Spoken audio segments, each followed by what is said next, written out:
France Inter.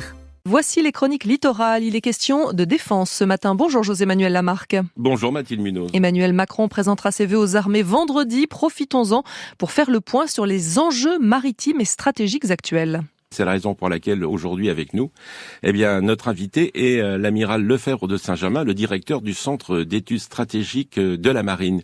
Amiral Saint-Germain, les enjeux maritimes, où en est-on ? Je crois qu'il est intéressant de partager ce qu'on peut observer en mer, nous les marins depuis très longtemps, mais qui aujourd'hui prend une réalité en rapport avec quelques événements très majeurs. Je pense au sabotage de Nord Stream Baltique, je pense au phénomène qui commence à venir depuis longtemps de la territorialisation imposée par la Chine en mer de Chine méridionale dans le Pacifique, avec la poldérisation ou la bétonisation d'un certain nombre d'îlots et la politique du fait accompli dans le maritime. La Chine est en train de se retourner de façon majeure et rapide et très rapide vers la mer, et ça se concrétise par l'équivalent de Marine nationale française tous les 3-4 ans. Les pays riverains du Pacifique sont eux-mêmes en train de se réarmer. Donc il y a un phénomène aujourd'hui lié au grand rapport de force aujourd'hui qu'on réobserve dans le monde, qui se concrétise très concrètement en mer par ce réarmement massif naval.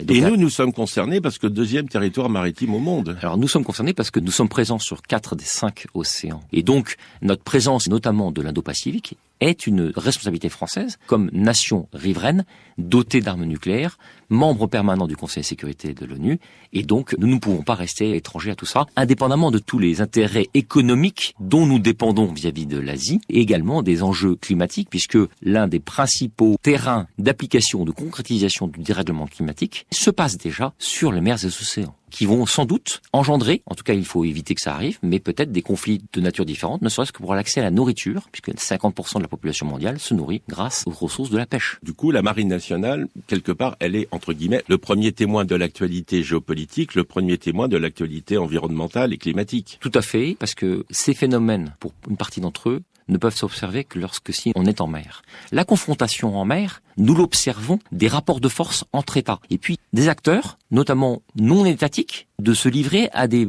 activités à la fois licites. C'est la grande mondialisation par les mers, c'est-à-dire la conteneurisation. Ça, oui, c'est tout à fait normal et respectable. Mais également l'explosion du narcotrafic en mer ou la pêche illégale non réglementée et non déclarée. C'est-à-dire aujourd'hui la razzia, notamment qu'on peut observer sur les flottilles de pêche chinoises. Ce qui veut dire que vous devez faire face à des réalités géopolitiques, économiques, environnementales. Alors d'abord, des puissances qui se mettent en place au niveau maritime, plus la réalité environnementale et climatique, plus évidemment sécurisée, puisque 95% du transport dans le monde se fait par voie de mer. C'est la conjonction de plusieurs facteurs, exactement comme vous voulez le préciser, de nature totalement différente, oui, qui viennent aujourd'hui se focaliser, qui provoquent une bascule majeure en mer. Et c'est sans doute ce dérèglement climatique qui va faire que peut-être les conflits de demain se feront, sinon en mer, en tout cas au bord de la mer, pour l'accès aux ressources. Tout ça lié au dérèglement climatique, avec le déplacement, le réchauffement des eaux d'une part, la montée des eaux d'autre part, et les phénomènes dans l'atmosphère que ça génère au-dessus. Plus la lutte contre l'économie grise en mer. Tout à fait. Ce qui veut dire que grâce au CESM, vous avez évoqué tous ces points importants pour le futur marin. On le retrouve sur Internet dans tous les ouvrages du CESM et toutes vos parutions.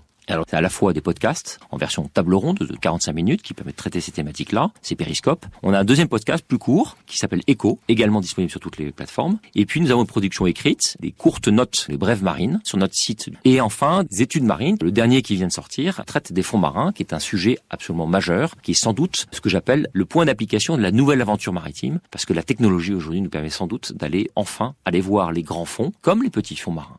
Merci à vous, amiral Lefebvre de Saint-Germain. Donc, une adresse internet, défense.gouv.fr. On clique CESM, qui est le Centre d'études stratégiques de la Marine, pour avoir accès à toutes les informations. À demain, Mathilde Munoz. À demain, José-Manuel Lamarque.